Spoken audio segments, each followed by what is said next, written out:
She is going to kind of moderate the table about SLOs and educator effectiveness, how those two fit together. So SLOs and educator effectiveness are here in this table. She was going to talk about kind of the percentages of what makes up your educator effectiveness in terms of SLOs and student objectives and the school goals. Oh, there she is. So she will be moderating this table. At this table, I will be moderating the PPGs and SLOs. We didn't talk a lot about the professional practice goals and how they relate to SLOs, so that connection is going to be made at this table this morning. And then we have Steve Williams is going to be joining us and moderating a discussion on SLOs and PDPs and the connection and how you can use SLOs and should be using SLOs if you have to do a PDP and how those could connect and relate. I know that we talked a lot about SLOs, we talked a lot about the goal setting, data collection, but we didn't talk a lot about PPG. And for next year, for 2014-15, every educator who is going to be using educator effectiveness needs to write a PPG, which stands for professional practice goal. And basically what it is it's what the instructor is going to be doing, what the educator is going to be doing. So the SLO is about your student learning objectives. What do you want your how do you want your students to achieve? You want your students to be able to read more fluently. You want your students to be able to know their math facts. You want and the PPG is what you want and how you're going to what you're going to do. So for example, in fluency, you may decide that your PPG is going to be researching different fluency programs for best practice. Or you may decide that you want to find an assessment or find 3 different assessments to be using to measure reading fluency. So that's the connection between the two.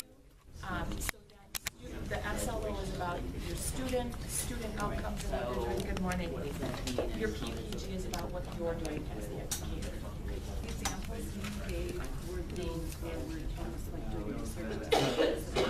Yep. Are we also including just the practices we're going to use?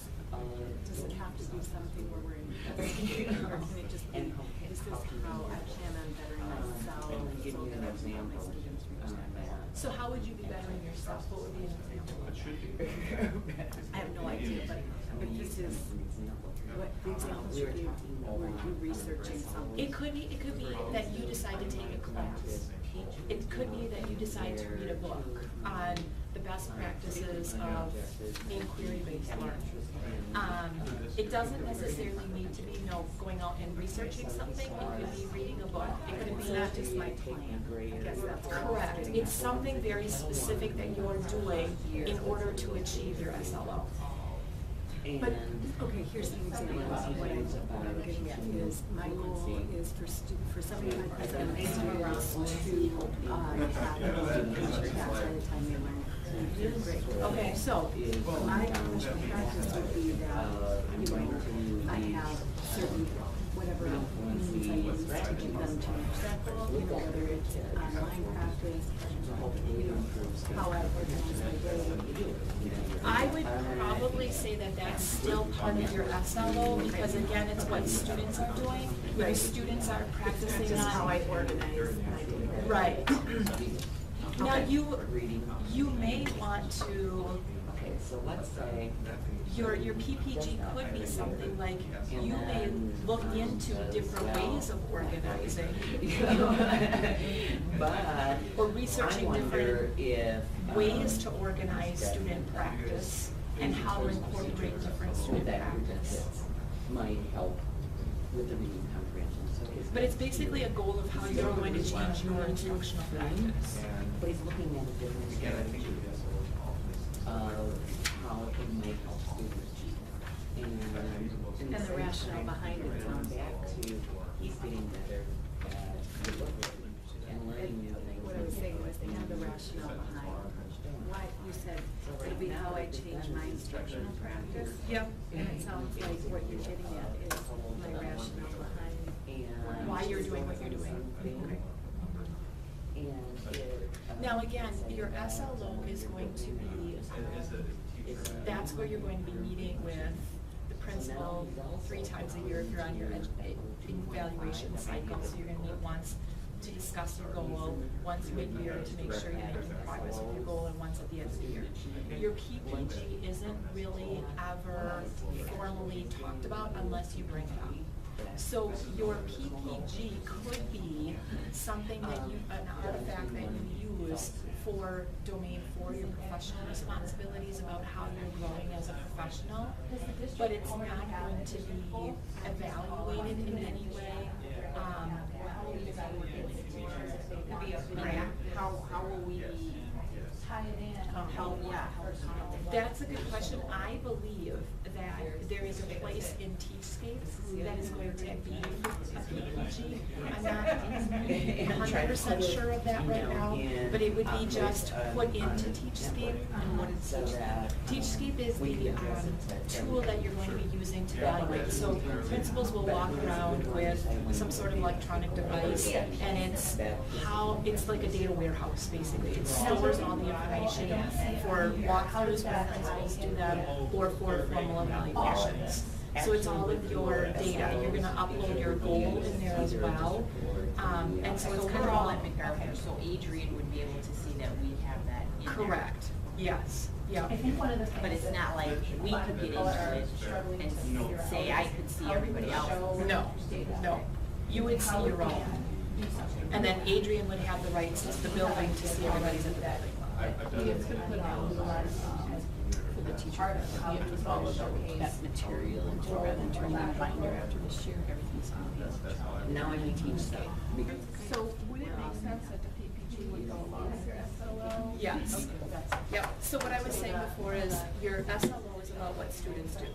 So students would increase their reading fluency. What would you do to improve your instructional practice? That would be your PPG.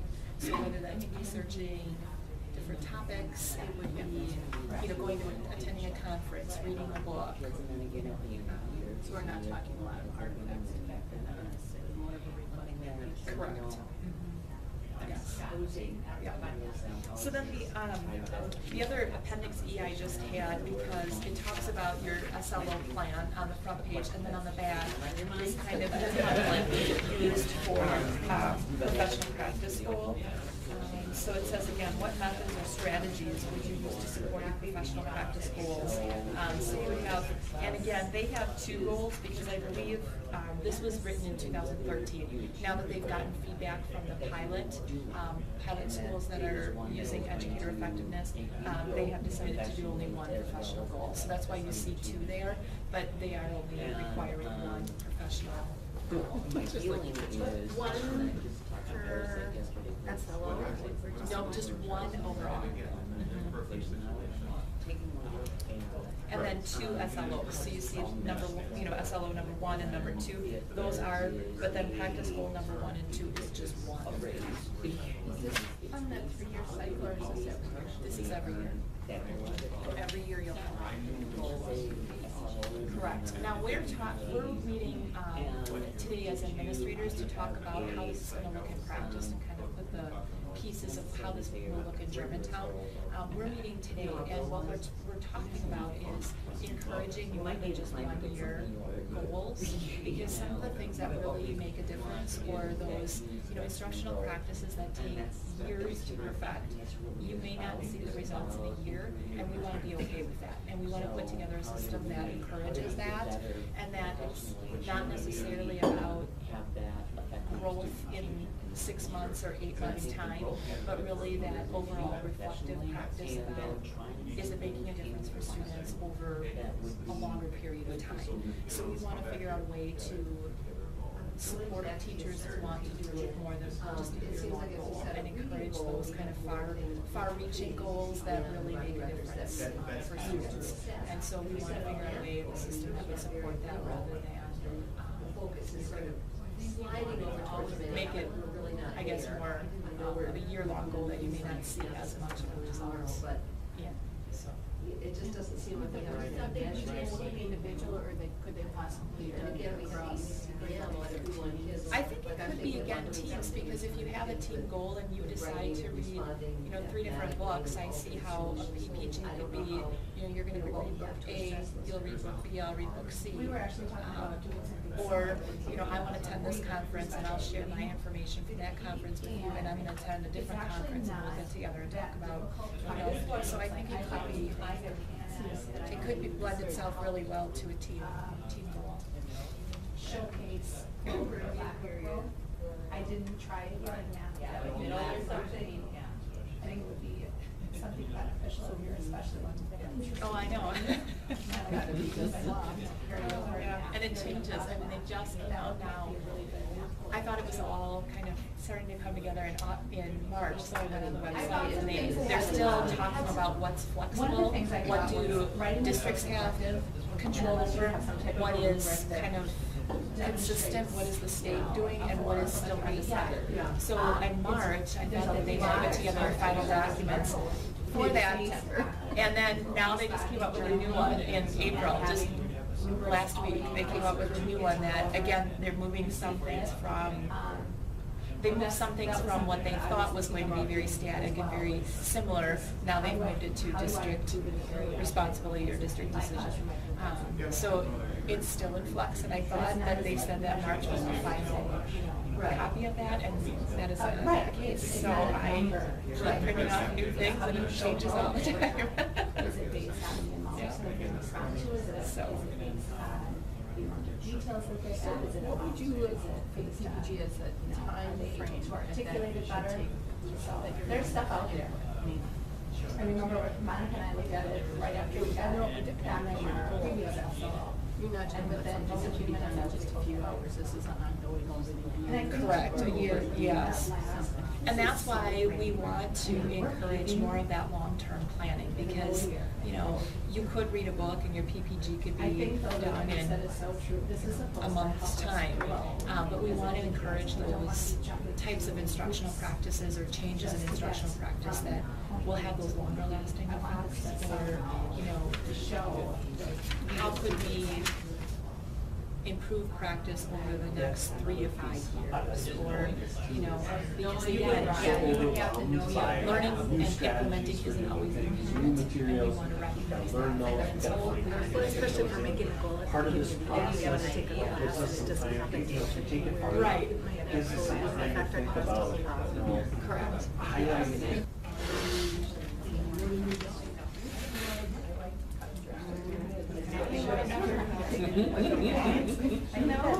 Former music teacher, I could say, yeah, that doesn't have to be the focus, like you said, in some subjects, it lends itself to go through and line it up to a district or school So goal. that's the template But that's used for your you just kind of take stepping back and looking at the child's whole life, and thinking, well, if I had, you get to think about all the pieces of wellness that are linked into data, tracking, calories. But the district is telling us that it's gonna be math and writing or reading. And the PPG goal, are you taking directly from your PDP goal? Yes, yes.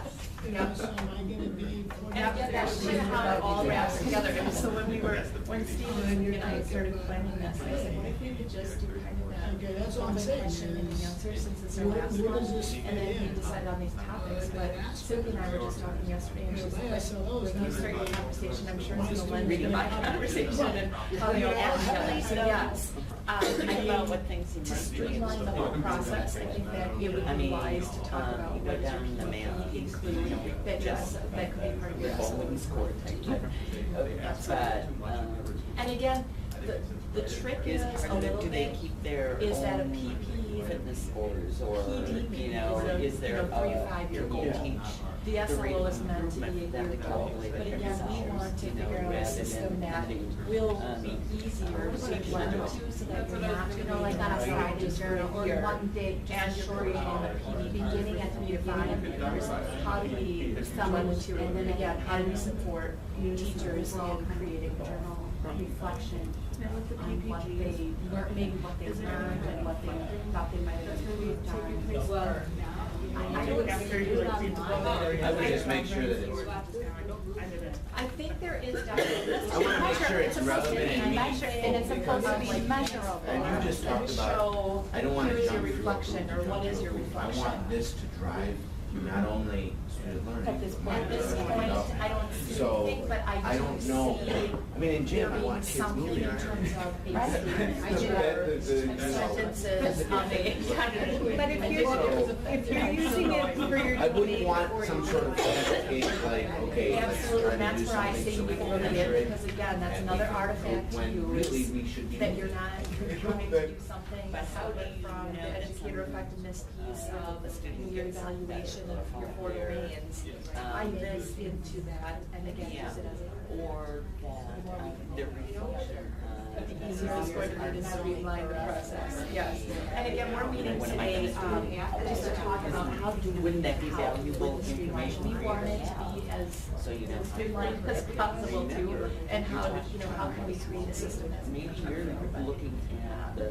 So I was thinking about holding another one of these sessions in May after that, You know, another thing too is thinking about how, you know, part of our goal is to make lifelong learners. So the activities physical activities that they don't learn in school, but then as they go out into life beyond school, how are they gonna learn about those? I know. How do they engage in a sport I know, or it's some changing type all of the activity time. they've never done before? You know, what are the resources available about them to learn with? You know, in a lot of cases, they'll be using the internet, they'll be reading about it, they'll be writing about it. There's a lot of data collection in part of like physical fitness, you know, kind of pieces like that. And it's those skills that transfer to life after school that really kind of meet some of our super goals of what we're trying to There was a lot of accomplish. discussion at the director level about, what do you think it's gonna be, how many do you think it's gonna be? And finally, when they put it in print, I think it. And I also Some am a of personal the trainer, and one thing I do with guys and the track runners is, and it's not something that you need to have to do in class, but you could maybe look at it, but I have them keep a journal, and like the track runners will set a goal for the week, whether it's, there's a meet coming up and they So is that for that meet, or school Correct. you know, a goal for the So workouts there's that we do 2 through days the week, and then August in at service the end, they, just about they have, educator they write a plan One for their day goal, is and about then they landscape, one day reflect is on about it, people, and I don't know if you need to get that extensive, but that could be something like at the beginning of, you know, a particular fitness unit, maybe Well, the grade kids levels would or. write a goal. My problem right now And is it's like a in my sentence, career, so my district, we we were were a lot of class time. So we rolled it out. And then if the student's over, a reflection of, So so I they can't meet their own understand goal, what and then we be very small rolled out writing piece in that you the, wouldn't have to multi-purpose sacrifice a lot of running on the around longest time. service It could even be a entire worksheet that they take home and bring back. we were all trying And to it goes access along each with thing. that lifelong So I skill, have been because I talking to tell Archie about people who are his starting a fitness his program, art, you know, and adults his who haven't had availability one and they're to trying to focus make and it part of their yes. life.